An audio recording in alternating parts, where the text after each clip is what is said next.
You ran Land's End to John O'Groats barefoot. It's about 900 miles. That's challenging those limits of what that discomfort was. We very rarely test ourselves, and what I might perceive as uncomfortable compared to what others might seem uncomfortable. Yeah. It meant that I finished on something so uncomfortable that it completely shattered my world of discomfort. Human growth hormone is stimulated through melatonin. So your main recovery hormone is between. We have a deal. They don't have iPhones. They only have a Nokia, text and call. I found breathwork because I did too much coke one evening and I thought I was going to have a heart attack.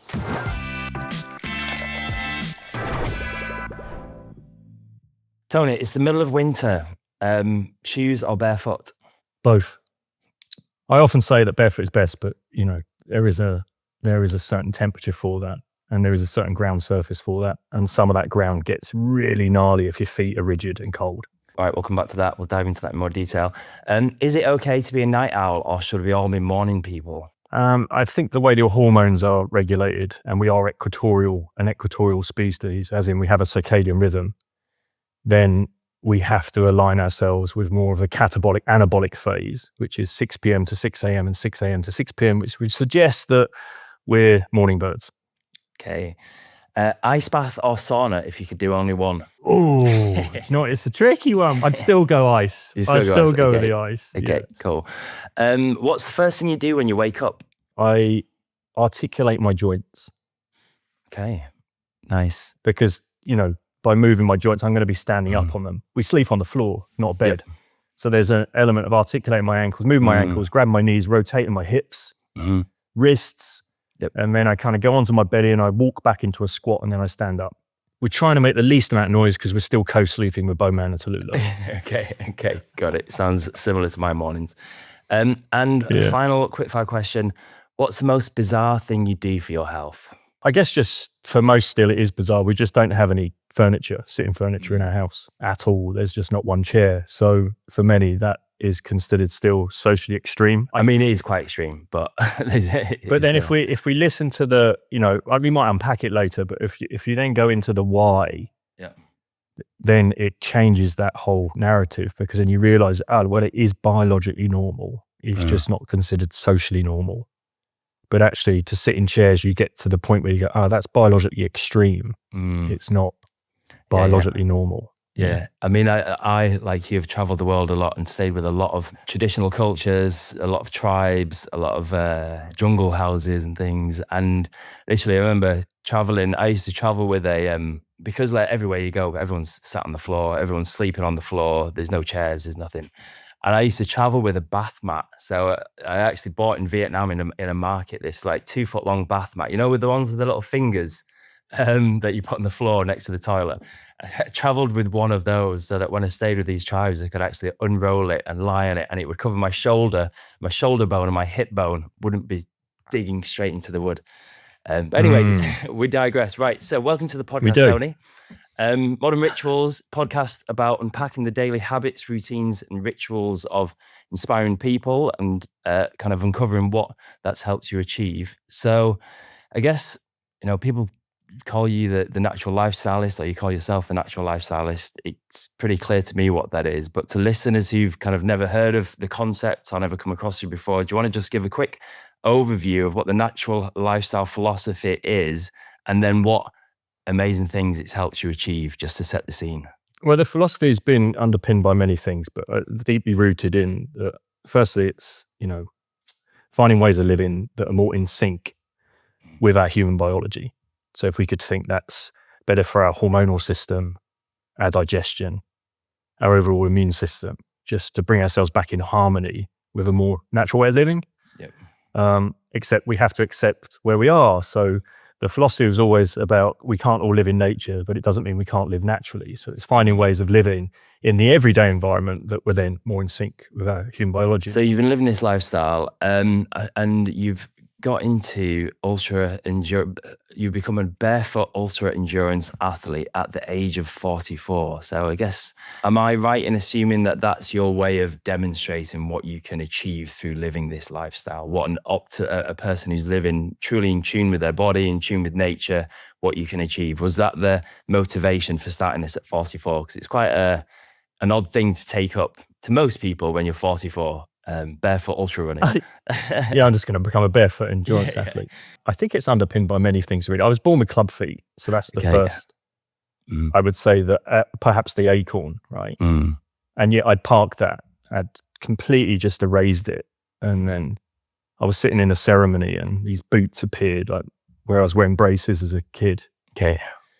The real Forrest Gump kind of thing. And they dropped in. And then the message was very much, I've got to lose the shoes. And then this kind of real message of what I needed to do kind of dropped in, and out off that was, well, this is my unique gift and talent. Yeah. And then because the shoes are quite symbolic of, of everything that you'd been through. Yeah, and then, wow, is that perhaps the lifestyle I've been choosing was to dismantle and deconstruct that? Because it can be that was perhaps quite traumatic for little Tony back there. Do you know what I mean? Yeah. And then I've been going through these whole process all my life, and suddenly there's this moment of, I need to go and run the length of the UK barefoot. And I'll lose the shoes. But I was already coaching running technique and barefoot running, and already had a philosophy around that. Because that's only 6 years ago, right? So I was already deeply immersed in it, embodied in it. But there was always the question, even within the running communities that I was coaching in technique. And I had a massive fell running community over in Ireland. I'd coach some of them really top level, like King of the Mountain stuff over there. And they were getting plagued with injuries. So I could give them a form, and then it was taking their injuries away. And then they could align with all the old coaches that they were studying, like Arthur Lydiard. How is it that we're following his model of 100 miles a week but still getting injured? And it's like, well, because you sit down all day and you wear compromising footwear. So that was it. But there was always the question from those guys, but how far are you running? What's your marathon time? What's your this? What's your that? If you have this philosophy. So I started with half marathons, did a couple of half marathons barefoot, and smashed out a 90-minute barefoot half marathon. Then I didn't fancy the marathon, just wasn't inspired by it at all. Firstly, just didn't feel old enough, I guess. And yet the ultra scene was really kind of came crashing in. You ran Land's End to John O'Groats. It's about 900 miles barefoot. So, okay. Took that one on barefoot, but it wasn't just that. So Alex, so what I decided, I mean, in a pure ADHD moment, I'm going to interview sustainability experts along the way. Let's do that. As you Not do. realizing how smashed I'd be and how fatigued. And I took my family on the road as well, so we were all together. Nice.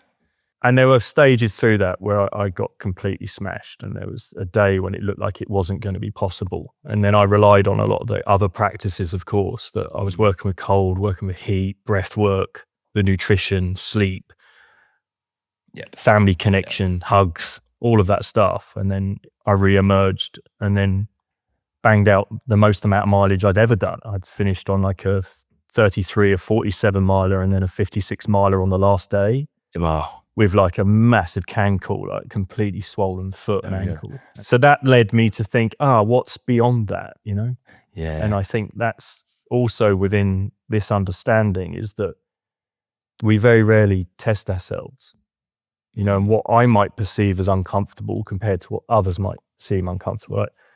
Like, not sitting in chairs will be very uncomfortable for some.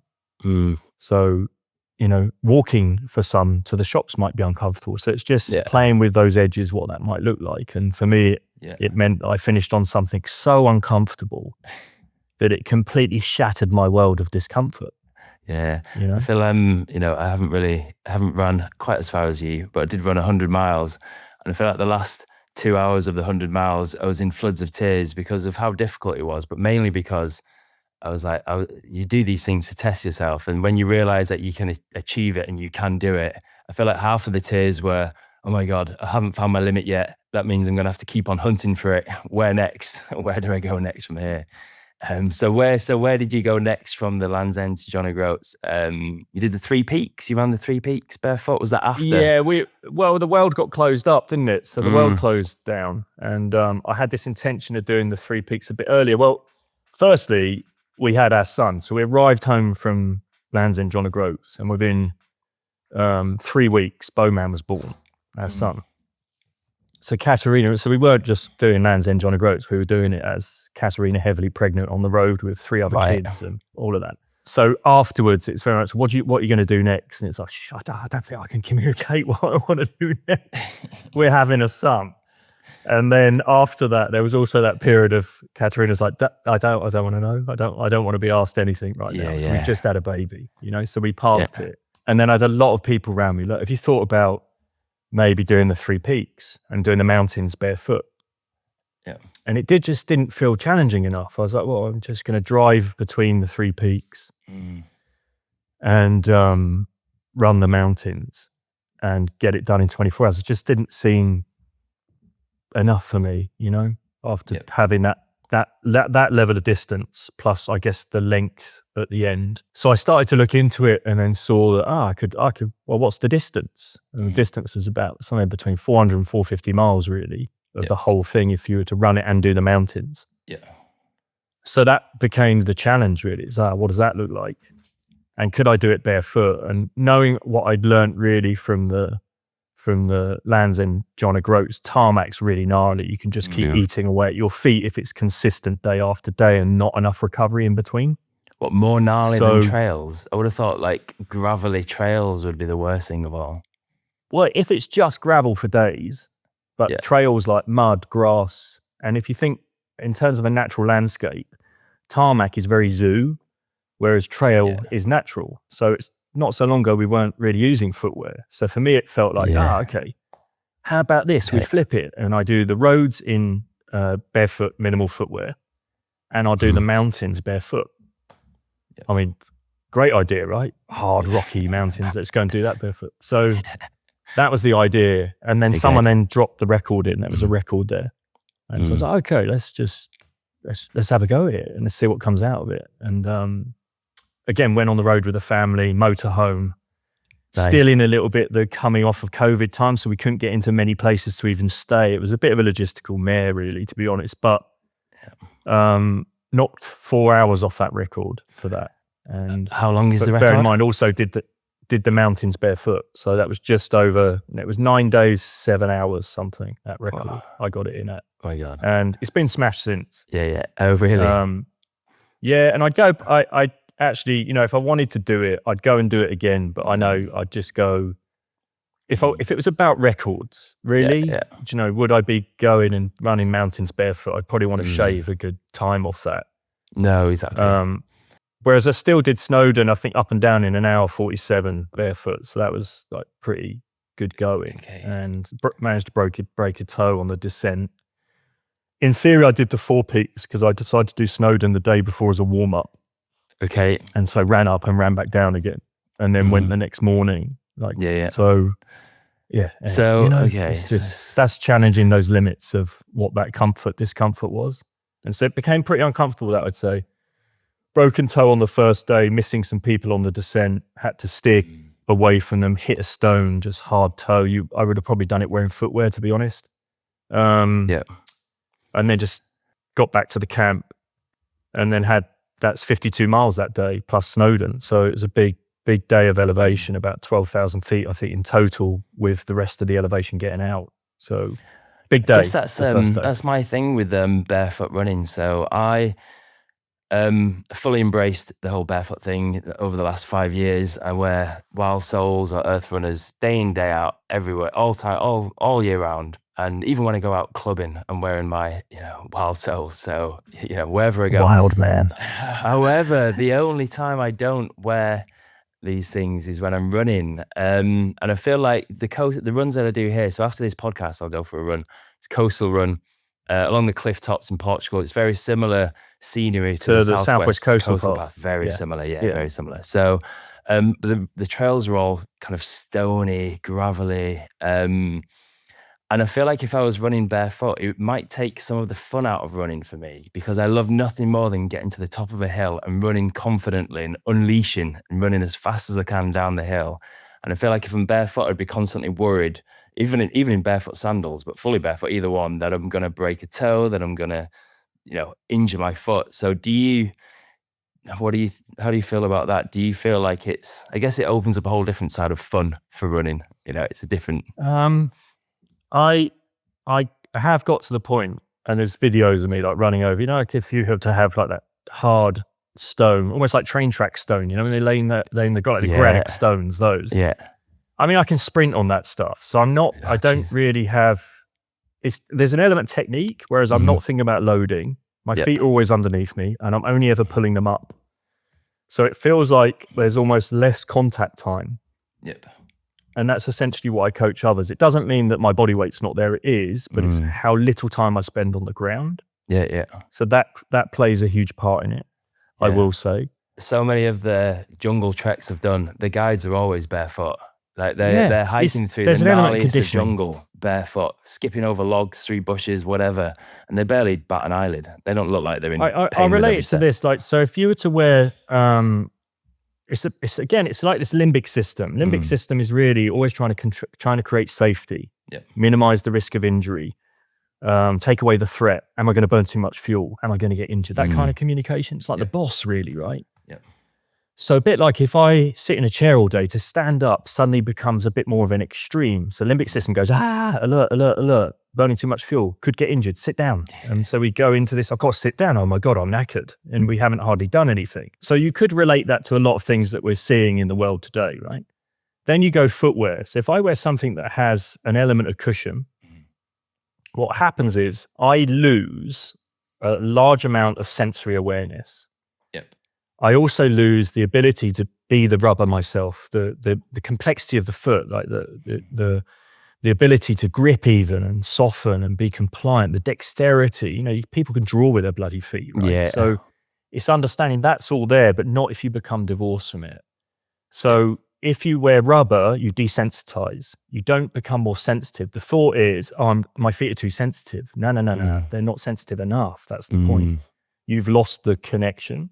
Yep. So therefore, when you go to walk over a surface, that limbic system's going, and you create more tension. So then it becomes like hitting hard on hard.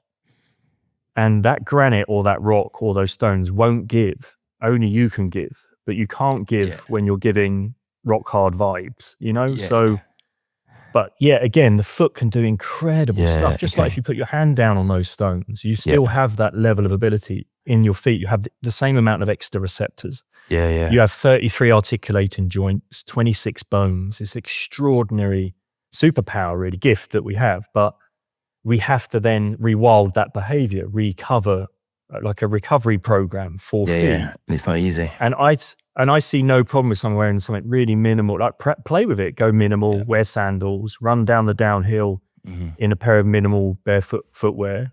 I don't call them shoes anymore. It's like bare footwear. And go with that. And you can play around now. The beauty of where the industry's at right now, you can go from like 10 mil, 7 mil, 4 mil, 3 mil. And then what you're doing is you're rewilding that behavior bit by bit. It's like hormetic stress in a way, right? So you're conditioning that limbic system and changing the story, because it's mind body. It's not just the feet. It's the mind's ability to go, that I can be soft. I can relax. And so there's other things that, of course, you can work with. You could work with breath to help that relaxation. You could even hum and think of like how the vagus nerve might be playing and interacting with that behavior. There's so much that you could help to ease the stress of doing it and the conversation. And then what you might find is then, Alex, that when you do that, the sense of accomplishment, like when you come down after tackling something like that where you've had even more biofeedback, because this is beyond then just the physical, the respiratory system or the heart rate or the endorphins. You've then got a whole new sensory awakening through biofeedback, more feedback from the environment being through your feet. So there's the obvious benefit of the everything you've just explained around the receptors in your feet. I heard that is it right that there's around 200,000 nerve endings in your feet. So if if trained right, your feet can be as sensitive and dexterous almost as your hands. So there's all the benefits of that. But then also, I got into barefoot walking, into being more barefoot more because I used to get so many injuries on my feet. Like I was forever with like a toe injury or arch injury, bruising under the different knuckles of my different joints. Like I honestly had so many foot injuries. And then I actually started trying to get into barefoot walking to try and strengthen my feet and bring some conditioning back into my feet. But going from zero to barefoot would have just been so extreme. So I actually started in my office. This was back when I had an office job and the floor was carpeted in the office. So I'd walk around the office in my socks just to try and strengthen my feet up on a carpeted, padded floor, because at home we had floorboards and it was all really hard. So I could barely even walk barefoot on there. It got that bad. So I started in the office, and it took a couple of years before I then built up to start wearing barefoot shoes out and about. And then now, like, I have so much conditioning in my feet. They're like steel rods. Like there's nothing. So it's quite literally, it's one of the biggest changes that I've had in my personal kind of physical life. It's just my feet were just my Achilles heel, literally. And through walking barefoot more, because I know so many people who have like plantar fasciitis and all these things, and they get thicker and thicker shoes, thicker and thicker soles, bigger arch supports. They get given insoles, and I'm sure those things work wonders for a lot of people. But I went the other extreme, and I've come out the other side, and I can say it really does work. The whole barefoot thing. Well, I think it's understanding literally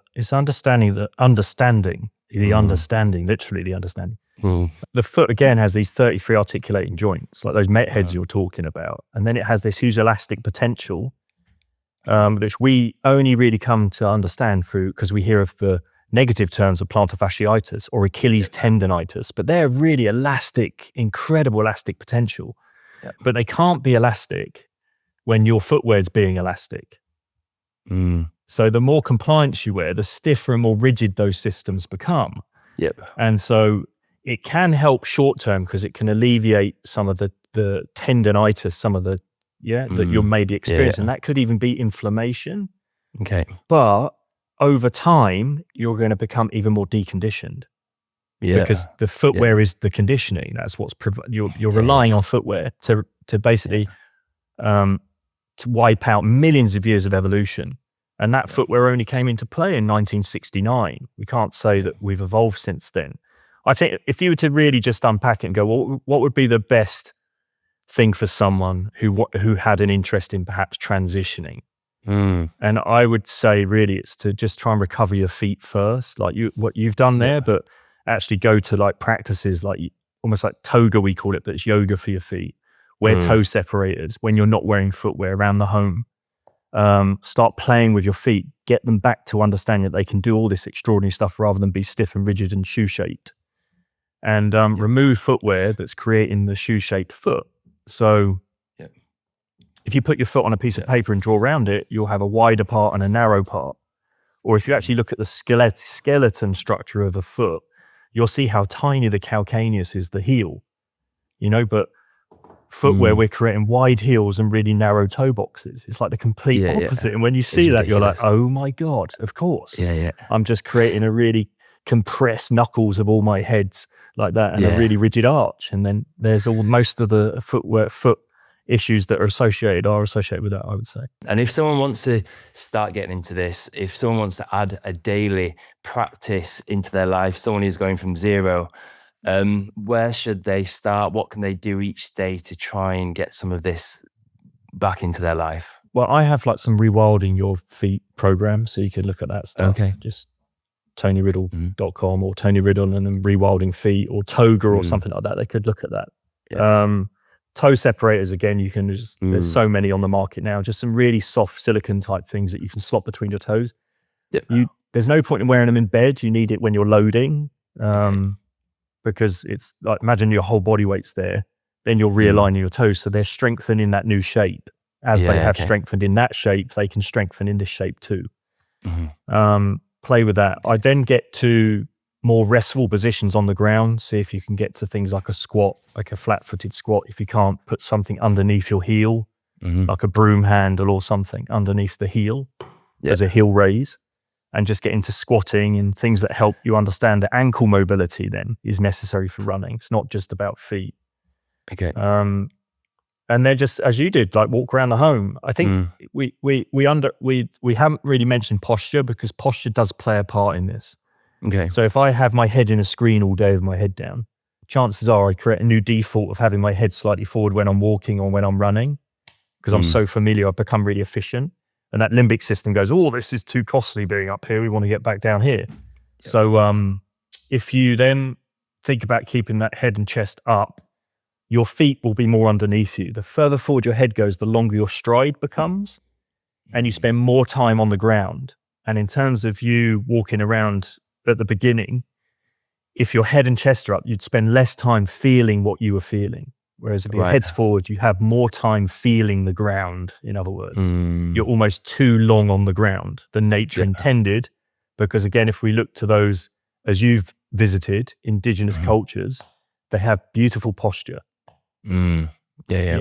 You know, there's no Pilates and yoga there. It's just, they don't need we understand that they haven't evolved around this screen time, sitting, compromising environment, right? Yeah. Another good benefit of this is the benefits of grounding. So walking barefoot. So maybe, you know, what are the benefits of grounding? That kind of contact, physical contact with the earth, what are the benefits of it? And how do you tag that into your daily ritual and routine? Oh, do you know, I kind of looked at it, originally I looked at it from a different perspective. I kind of had this understanding of, it's like almost like the charging of the earth, and it's a way of dealing with our own inflammation of being connected to the earth. And of course, what did we do before rubberized footwear? And at least it was still made from natural materials, which we would have still had a grounding influence. So I first looked at that. I was more interested at the beginning around the microbiome and understanding that it was my connection to the earth. So I had this spiritual understanding of,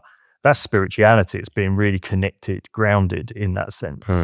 So not necessarily grounded as we know it through, it helps fight inflammation, it helps, But for me, it was more about grounding me as a being and being more present and being more aware to my surroundings and connecting to this thing that we have such a consideration of perhaps saving, right? Some of us might, some of us might not, but it helped me really deeply ground in that and in myself, I would say. So I had a very different understanding of grounding.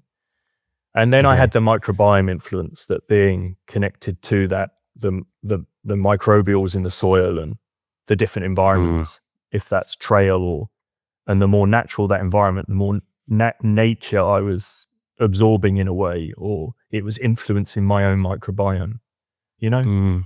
And then I guess the earthing stuff started to come. I mean, a lot of the information around that just came a lot later as well. Right? A lot of the science was published. A lot of the science. Recently, and I was just more interested in I think more around the inflammation really, because it was about recovery for me then, and helping me. My performance is only good as my recovery.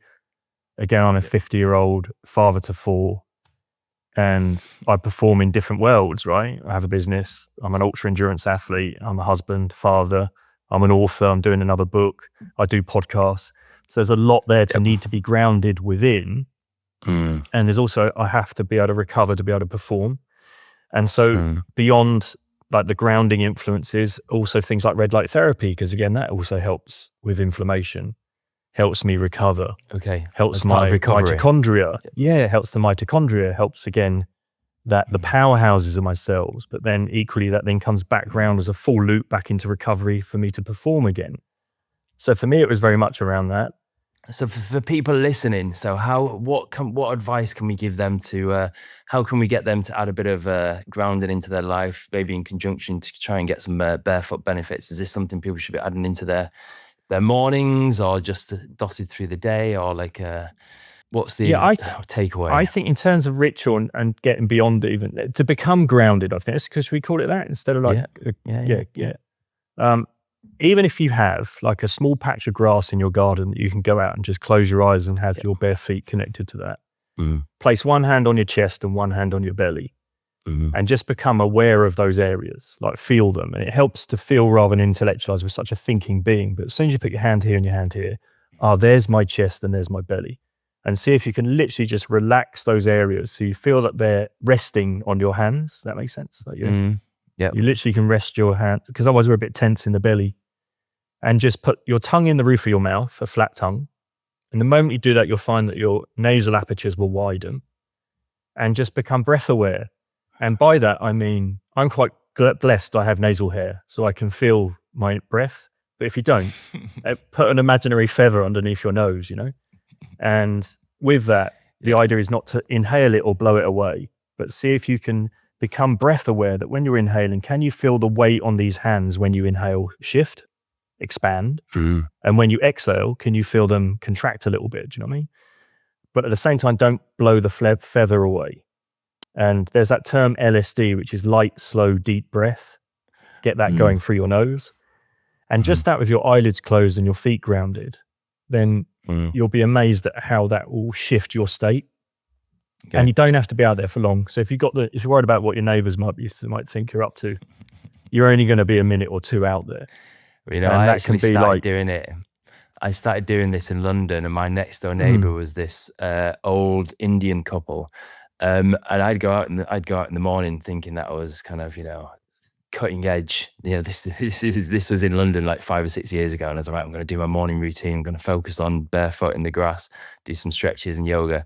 And I'd be there in the garden, and then I'd hear this bell in the next door, and then I'd start smelling incense, and I'd look over the fence, and my neighbor would be in the garden, and she'd be doing her morning routine, and she'd be, saying her prayers, walking barefoot, and, whatever it is that she was doing, and we'd be there and realize that so much of this is, steeped in different traditions and religions and philosophies. And I guess, the other thing that I learned was that it's different for everybody. So, absolutely. Hers was a very spiritual morning.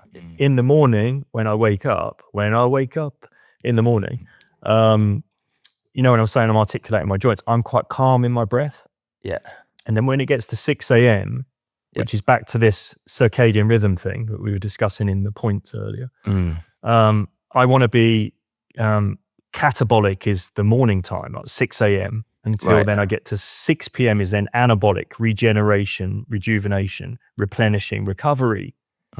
So when I get to 6 a.m., then I start to build more of the intensity in my practice. But I generally get up at 5, right?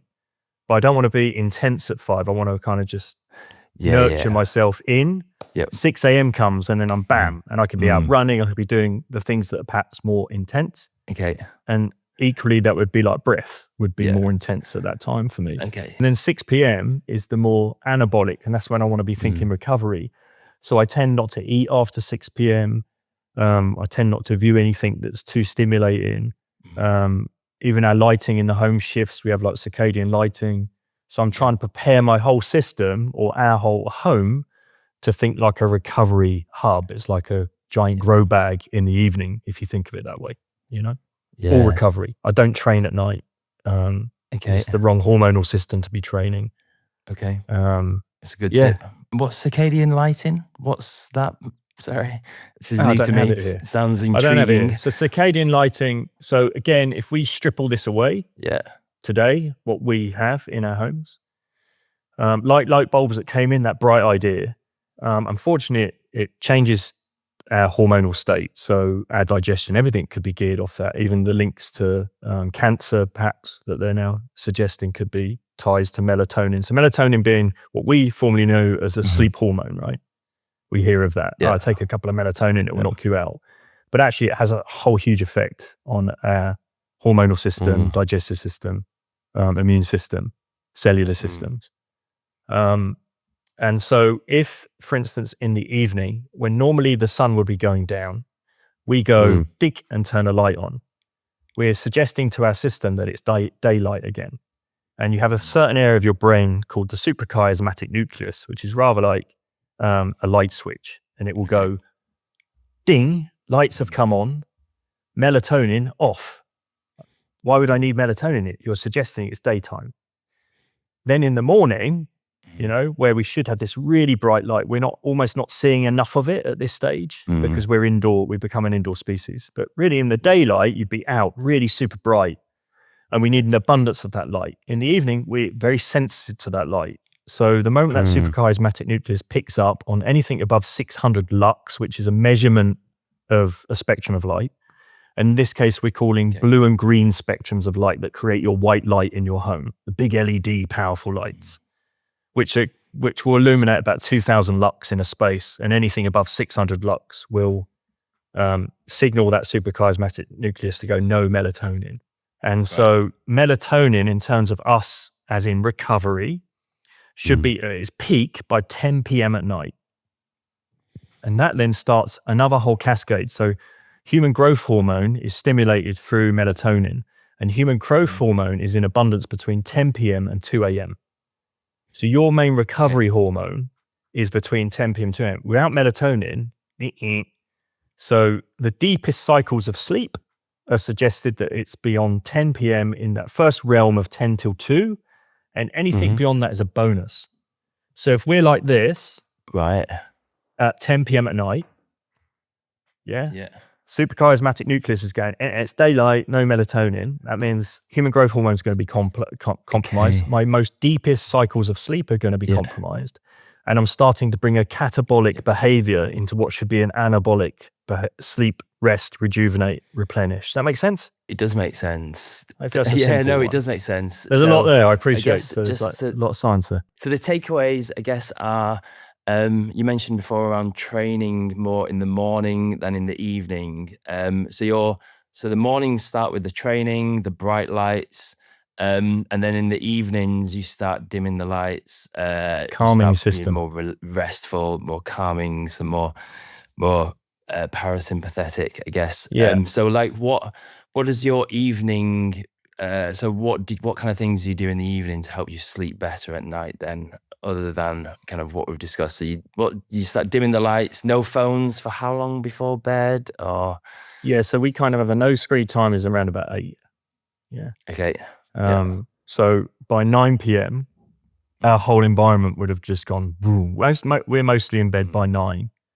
So that we're out by 10, like wrapping it up. We all go to sleep at the same time. It's not like we go kids to bed.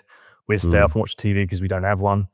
And it's book time, reading. We have the circadian lighting, back to that, so that we have like little lamps that you go and they click and they give you just a red or amber tones, which is like firelight. There's none of that green and blue spectrum. So you can still read and do the things you want to do in the evening.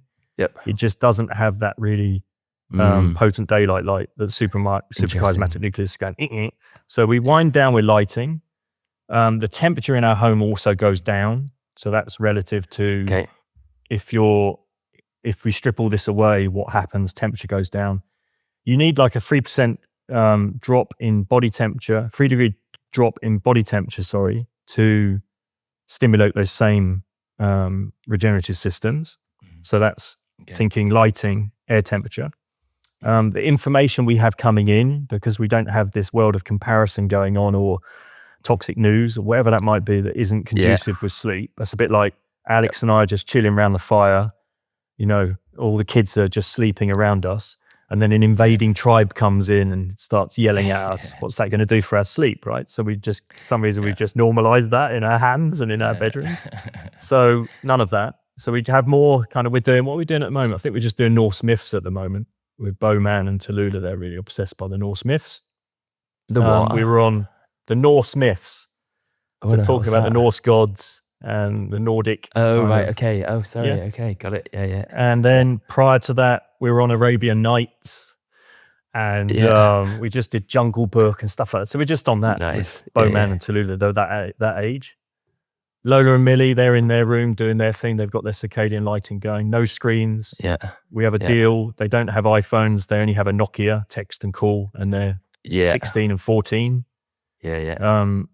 They have that because there aren't phone boxes. 14. So they're 16 and 14 years old, and they still don't have any kind of smartphone. No. Love it.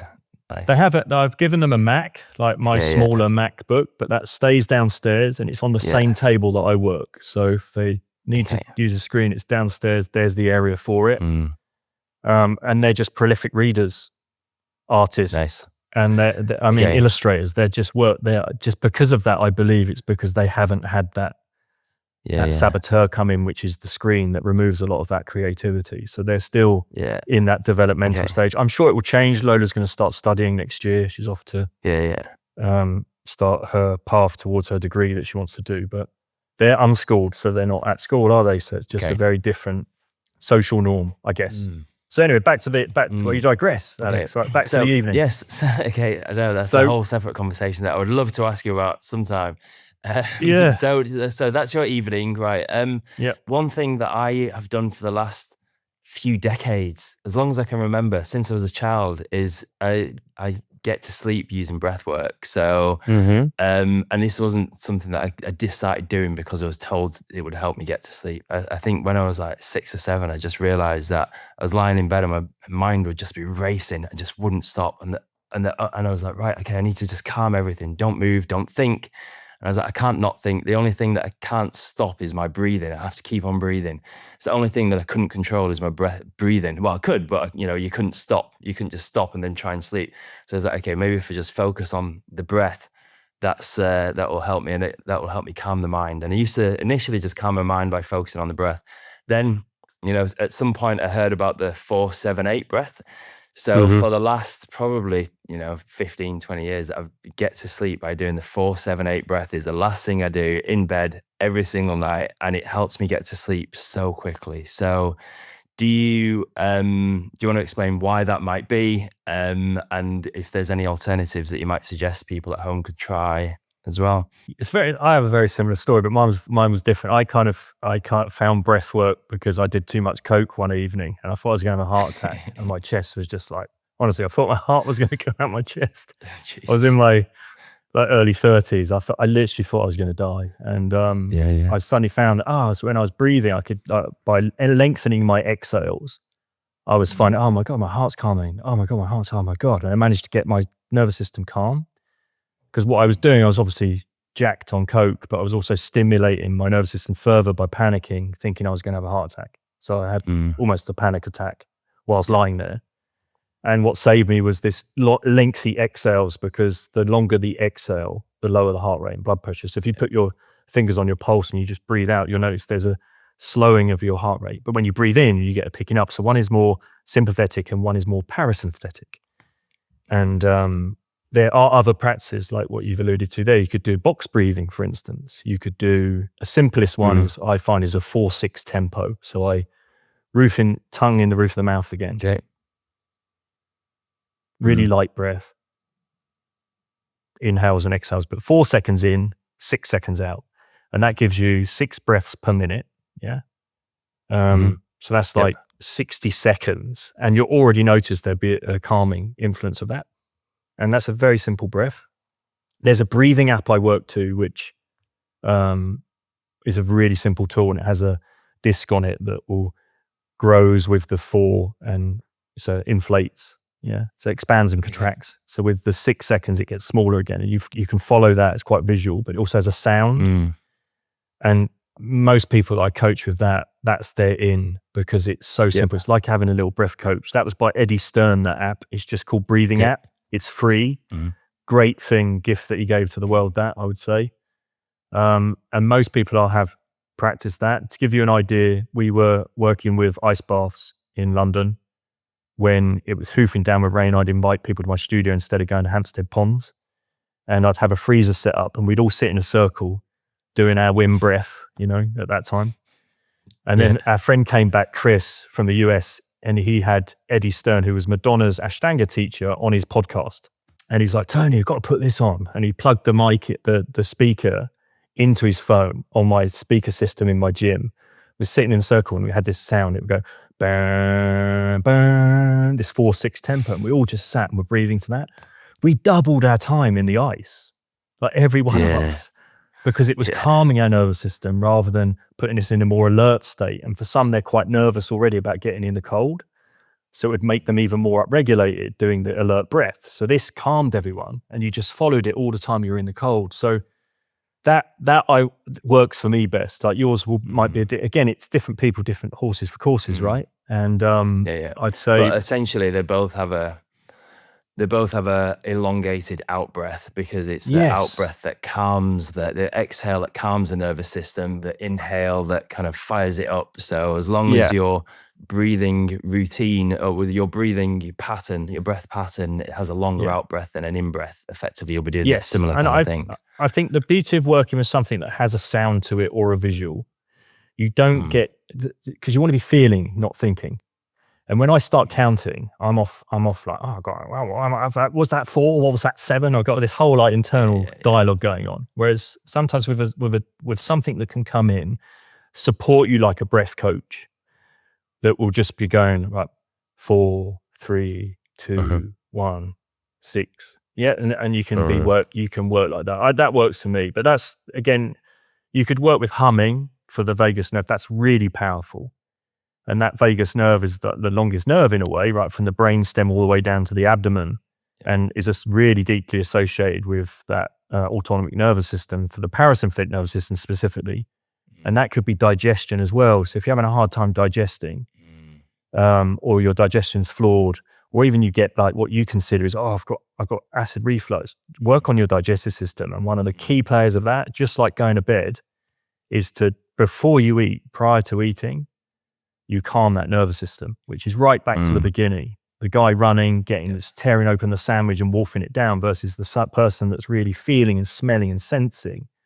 Because what you'll do is that vagus nerve, you start to produce enzymes, bile, acid, the 3 major components of our digestive system, right? So by getting the breathing in and your vagus nerve in, you will stimulate that system hugely. And I have heard people recommend taking 3 big deep exhales before you eat a meal. So just pause for a moment, 3 big deep exhales, and then eat. So I guess that's right. Or you could go back to like traditional grace, and just sit in there for a moment and just be aware of your breath. Get the grounding part again, because grounding doesn't have to be with our feet in the garden. I'm grounded now. I'm sitting on the ground. We don't have chairs, and I'm kind of really in my space right now. And I could be here, food on the table, and I could be 3 breaths, whatever that is, and then great gratitude. Like, is it the plants, the animals, whatever it is? We used to be in Ibiza, and it'd be like, the frutas verderas, and we'd be like, it'd be a gracias for the plants, the animals, whatever that is, animales, right? So we'd sit and we'd actually have that, and then just have a moment with your food to appreciate it. But get the nervous system calm. Humming, brilliant work. Humming at night before bed, humming before eating. Amazing. Okay, and the other time that really works is when you have a cup of coffee. So, we're both coffee drinkers. I think you are. One thing that I'm a big advocate of is that whenever you have your cup of coffee, whenever you're brewing the coffee, I feel like people kind of falsely accuse coffee of giving them jitters and anxiety and kind of negative feelings, but it's actually their relationship with coffee that is the issue. And it's because people make an instant coffee or a pod or whatever, knock it back, and then race out of the door in a state of high stress. And then, caffeine's a psychoactive drug, but they don't treat it with respect. They don't treat it like a drug, and they race out of the door in a state of high stress. And then they have energy crashes, jitters, anxiousness, and they blame the caffeine. But actually it's their relationship with the caffeine that's wrong. And if people did exactly what we were just talking about with food, when they have their cup of coffee and just sit and have a moment, maybe while it's brewing, you're brewing your cup of coffee, take a few minutes to take a few deep breaths and just calm the body down, slow the nervous system, then I feel like far fewer people would have negative feelings from the caffeine. Or even take it one step further than that and do the squat and grind as I love the squat and grind, because we're getting our other needs met, aren't we? Like movement. I think there is an element of that, it can be individual specific as to what time of day as well, right? And like having thresholds to understanding, well, am I getting closer to that anabolic time? Should I really be having something that's going to stimulate my system at that time? Really, what would be the best time? You think when we're really starting to open up that channel of the catabolic, right? And then, I think there's an element of like being the ceremony of coffee, like, so the grinding of coffee beans is part of that. You're already, the senses, the smelling, the preparation of that thing is so different. What you're saying, right? To just put in a little, what are they called? Sachet, whatever it is, in the pod coffee machine. The pod, throwing pods, a pod in, smash, because we become so, again, our convenience is almost our demise, right? Totally. Our comfort is also our demise. So the more comfortable, the more that limbic system's going, I need more comfort. And what does that look like? Bubble wrap in the future. I can't leave the home. I don't want to go anywhere, perhaps. I'm not challenging myself. And then the communication that I get in that redefining group is unfulfilled, right? Main things. I'm feeling unfulfilled. I don't find I haven't got any purpose. I haven't met my potential. Well, how can you if you've lived in convenience and comfort all your life? You're not going to achieve it there. You have to lean in. So even grinding coffee is going to be really kind of a mindful practice to begin with in the morning, right? Just being really aware, this is inconvenient right now. I need to get to work. Well, go to bed a bit earlier, wake up earlier, and you'll have time to grind the coffee and really appreciate the coffee, because that's why you want to drink it, right? It's not about going to bed later and then having the coffee to stimulate myself as a coping mechanism for the symptoms of going to bed late and not appreciating sleep how I should be. And so there's a maturity and a responsibility also within those processes and practices. It's like, I'm a better human. How I show up in the world is based on how I get my needs met in this world and how I honor myself within that. And I think, that even down to how I might drink a cup of coffee, the ritual of it, or even me with my matcha right now, So there's an element of I whisk the matcha and I spend time in that, and I have a special cup, and it's part of a whole, feels more of a morning ritual then. Enjoy the ritual of preparing everything we consume, probably, is the takeaway. Not just from coffee, but not just matcha as well, but like from meals as well. Like, people have lost that connection with the cooking, the actual preparation of the meals. People just, it's just everything's just done too quickly in a rush. And I feel like, enjoy the ritual more of food and drink preparation. Right, Tony. So before we wrap things up, there's 3 questions I ask everybody at the end of one of these podcasts. I mean, I feel like I could literally sit here and chat to you for hours about everything. I know, man. So many things we didn't cover today. Like, so many things. We're doing another one. We have to. We're doing another one. Yeah, exactly. So 3 closing questions. So what's one habit that you're trying to stop? I'd say feels to me more financial at this stage. I need to kind of get more honed in on that. I think there's something I need to work through that. Maybe, I don't think it's spending even. It's just, I think it's more like there's an energy around it. I feel with money, right? And, I've always been quite blessed around it, if that makes sense. Yeah. But I feel it's more now, the conversation around money allows me to do more good in the world. So I feel that there needs to be perhaps leaning a little more into that. Yeah, interesting. I guess that's one philosophy that I've had with Exhale, is that kind of I've always wanted to do something charitable throughout my whole life, and then I launched Exhale, and the intention was to do some good in the world, do a lot more good in the world from day one than we did do. And I used to really beat myself up with that in the early days. I was like, can't we be doing more to help people, But then I think I came to the conclusion that, a big business that does some level of good in the world will have a far bigger, broader impact than a small business where, you're having, I think the impact you can make with small business, with small revenues, with unstable financials. Like, the first couple of years, we made massive losses. So we really needed to get the business in a good enough position, the revenue is good enough, so then that we could actually start focusing more on having an impact. So I think it's hard to have an impact without financial stability. I think you need to sort out your own house, your own business, your own life before then helping others, maybe. Yeah. What's the most overrated piece of health advice you hear out there?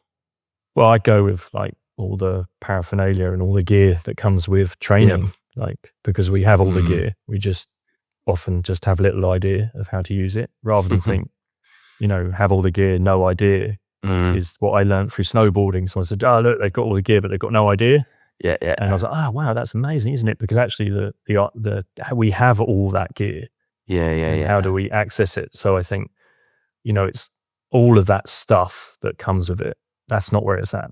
Don't spend the money on all the top gear. Spend the money on enhancing your top gear, I think. Simplicity. Yeah. Strip it all back. Uncomplicate life, uncomplicate health. Strip it right back. Less convenient and more uncomfortable, and it's the better. More accessible. What one habit do you think those listening should add to their daily life? So which one habit for a total newbie who doesn't do very much in the way of natural lifestyle? So what's the thing? Where should they start? it's so tricky for me because one, I want to just go, just don't sit in chairs anymore. Just strip away the chairs.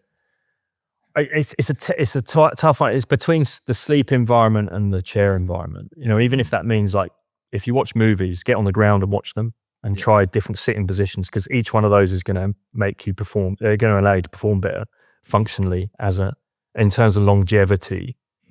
What's very aging is just the inability to move well. And as that becomes more compounding, whereas I've made, shifts for people just through removing chairs, and 70-year-olds have been climbing like Everest and shit like that, right? From being very, very, very challenged in the way that they would normally as bipeds walk. Yeah. But the sleep environment as well. So the most simplest thing, like just get the lighting to change in your home and get the screen out your bedroom. And that already will completely transform the way that you wake the next day. And then you'll probably feel more than inclined to want to make other changes.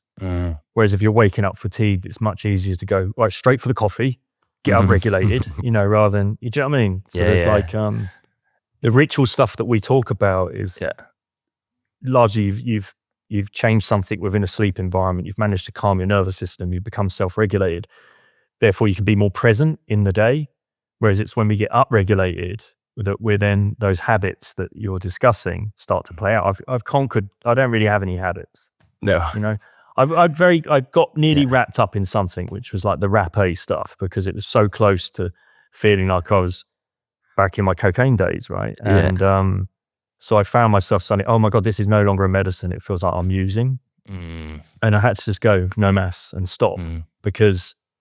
It just felt like rapé. There was perhaps rapamycin. Yeah, What's rapé? So it's like it's a plant medicine, but legal, and so it's rather like snuff. Think of snuff. Yeah. So it's got like a tobacco and and it comes with an applicator, and you blow, and it goes straight up the nostrils, and it is psychoactive in that sense. So, but can be very grounding, very calming, and that's what I was.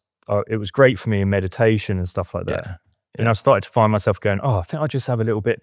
And then I almost had the language come in of, I'm going to have a little bump. Yeah. And I was like, oh, fuck, man, what's going on here? But only because I was present, I could then address it. Yeah, but I think if it was more of an upregulated, do you know what I mean? It would be very easy to stumble into that. So I think, okay, I'm going to split that one in three, right? So sleep, mobility, as in get the chairs out, and that breath work, that down regulations, everything we've pretty much talked about. Get those in check, because you will literally feel like a completely different being for that.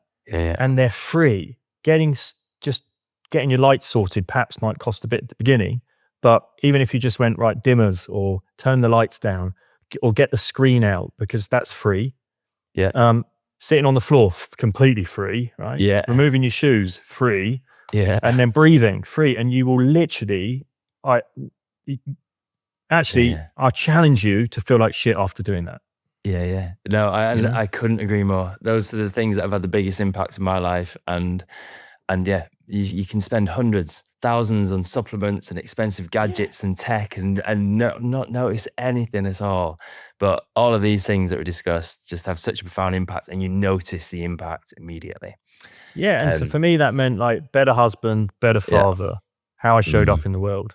And someone once said to me, it was about going on another form of mind medicine, but it was very much don't do it for you, do it for your kids. So if you have kids, help them see that perhaps the parent coming home, cracking open a beer or having a glass of wine because they're stressed. I've had a stressful day. Don't give them that template. Give them, I go for a walk in nature. I move my body. I breathe, and I get my sleeping checked. And you know what? You'll be a light in the storm. Exactly. A big motivation of mine is that I have visions of my kids traveling the world in the future, and I want to be one of those cool parents who's 65, 70, who goes out to in some small island in Indonesia and meets the kids and does a hike with them and just gets involved and, and takes their kids out and, just be able to physically still have that life in the future. Anyway, right, I feel like we should wrap up, Tony. So thank you so much for coming on the podcast. Is there anything specific you'd want to give a quick plug to that's coming up, or where can people find you? Do you have any retreats coming up? have a look at the Natural Lifestylist on Instagram. Project Startline is another Instagram account. My website, tonyriddle.com. Okay. And have a look at Redefining 50 if that's for anyone. And that's not for people just in their 50s. I've got people signed up for that who are in their 40s, 50s. Again, it's a 10-month program, starts January the 6th. Yep. And it's all this lifestyle work, but really working in that potential, leaning into discomfort.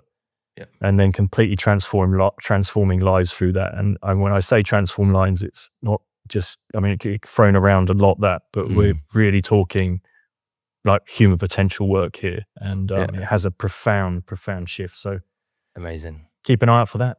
Cool. Hope you enjoyed the conversation today. Thanks for listening. Huge thank you to Tony for joining. What a conversation. What a guy. What an inspiration. Let me know if you do try any of these things at home. And hit subscribe, and hope to see you at a future episode.